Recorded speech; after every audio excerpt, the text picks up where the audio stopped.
15 अक्टूबर 1931 भारत का एक छोटा सा गांव रामेश्वरम। उसी गांव से भारत के वैज्ञानिक क्षेत्रों में निकलता सूरज, मिसाइल मैन और हमारे पूर्व राष्ट्रपति doctor APJ Abdul Kalam sir का जन्म एक छोटे से परिवार में हुआ। डॉक्टर कलाम सर का नाम जब भी हम सुनते हैं, जब भी उनका चेहरा हमारे जहन में आता है, तब हमारे भीतर ऊर्जा का एक संचार होने लगता है और हम सब अपने जीवन में कुछ करने के लिए प्रेरित होते हैं। वैसे कहे तो कलाम सर का पूरा जीवन परिचय ही हमारे स्टूडेंट के लिए, युवाओं के लिए तथा पूरे देशवासियों के लिए एक प्रेरणा का स्रोत है। किसी ने एक दिन कलाम सर से पूछा कि हमारे जीवन में आगे बढ़ने का और सफलता का मंत्र क्या है।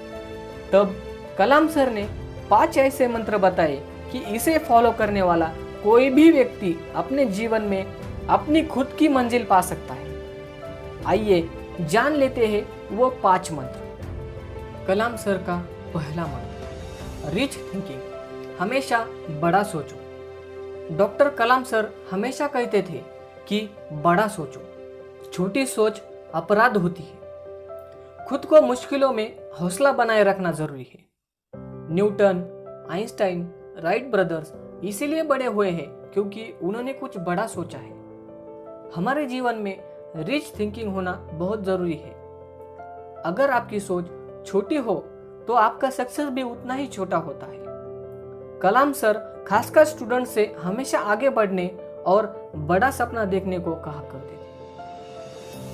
कलाम सर का दूसरा मंत्र, अ ग्रेट एम, एक महान लक्ष्य बनाना। हमारे जीवन में एक लक्ष्य का होना बहुत जरूरी होता है क्योंकि लक्ष्य अपने जीवन में अच्छे मार्ग पर जाने के लिए मजबूर करता है। अगर हमारे जीवन में कुछ लक्ष्य ही ना हो तो हम कभी भी हमारी सक्सेस को पूरा नहीं कर सकते। और हमारे जीवन में कुछ लक्ष्य है तो हम अपनी पूरी ऊर्जा लगाकर उसे पाने के लिए कोशिश करते हैं और उसे सफल कर लेते हैं। दोस्तों याद रखो, अपने मिशन में कामयाब होने के लिए आपको अपने लक्ष्य के प्रति एकचित्त होना पड़ेगा। कलाम सर का तीसरा मंत्र, थिंक न्यू आइडियाज, नई सोच की बात। एक नई सोच हमारे जीवन को एक नई दिशा देती है। इसीलिए हमको लोगों की भीड़ के साथ आगे बढ़ने से अच्छा है कि हम कुछ नई सोच लेके अकेले आगे बढ़े।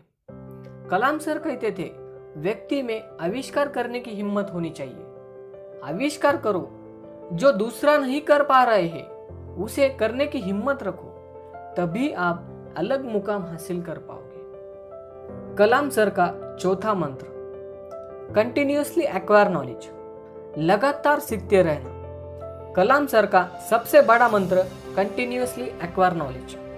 दोस्तों मैंने कई स्टूडेंट देखे हैं कि एक दिन में 8 से 12 घंटे पढ़ाई करते हैं और अगले 8 दिन पढ़ाई की तरफ ध्यान भी नहीं देते। इसीलिए कलाम सर ने एक बात कही है, अगर आप अपने फील्ड के बारे में ज़्यादा गहराई में सीख जाते हैं तो धीरे धीरे ये आपकी आदत बन जाती है। इसीलिए जो भी आपका लक्ष्य है, जो भी आपका फील्ड है, उसके बारे में इतना ज्ञान अर्जित कर ले कि कोई भी मुश्किल आपके सामने टिक न सके। कलाम सर का पांचवा मंत्र, आई एम पॉसिबल, मैं ही कर सकता हूं। ऐसा कोई भी काम नहीं जो कलाम सर कहे कि ये काम मैं नहीं कर सकता। वो हमेशा कहते थे कि कोई भी काम मैं ही कर सकता हूं। दूसरों के ऊपर काम डालने या काम को टालने से वह काम कभी भी ठीक से नहीं होगा। दोस्तों जाते जाते कुछ कलाम सर की यादें गुलजार साहब की आवाज में सुनकर उनकी यादों को ताजा करते हैं। आइए सुनते हैं।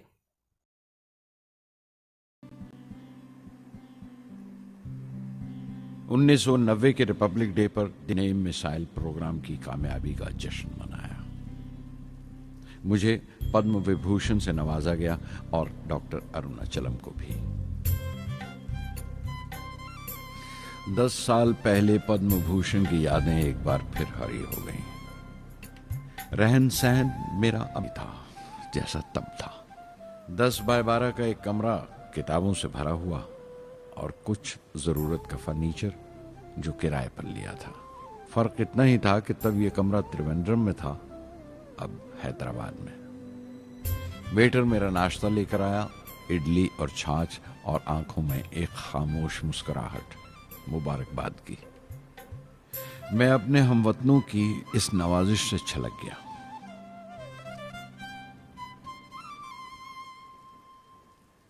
मैं जानता हूं कि बहुत से साइंसदान और इंजीनियर मौका मिलते ही वतन छोड़ जाते हैं, दूसरे मुल्कों में चले जाते हैं ज्यादा रुपया कमाने के लिए, ज्यादा आमदनी के लिए।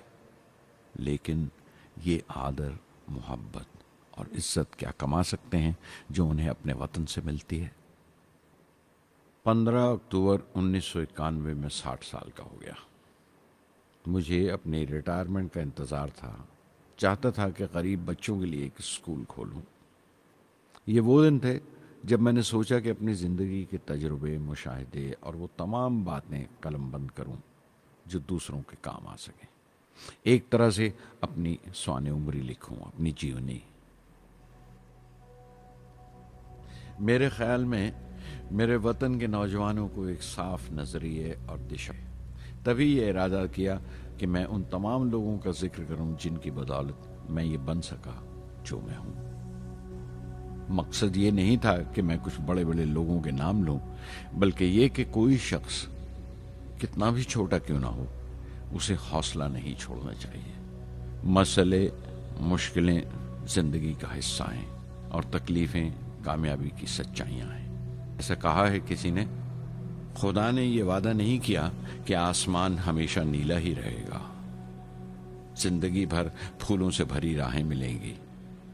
खुदा ने यह वादा नहीं किया कि सूरज है तो बादल नहीं होंगे, खुशी है तो गम नहीं, सुकून है तो दर्द नहीं होगा।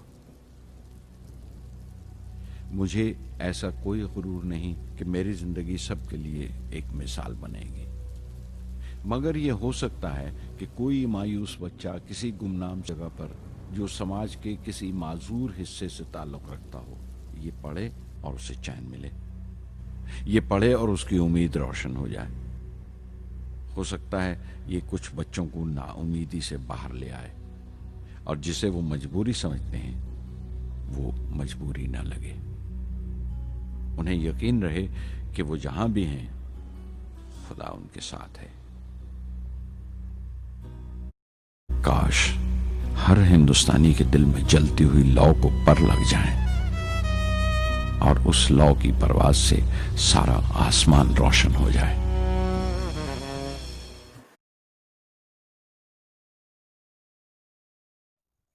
वाह, क्या खूब लिखा है गुलजार साहब। दोस्तों, जिस दिन हमारे सिग्नेचर ऑटोग्राफ में बदल जाएंगे ना, उसी दिन मान लीजिए कि आप कामयाब हो गए। Great salute for doctor APJ Abdul Kalam साहब। Thank you. जय हिंद।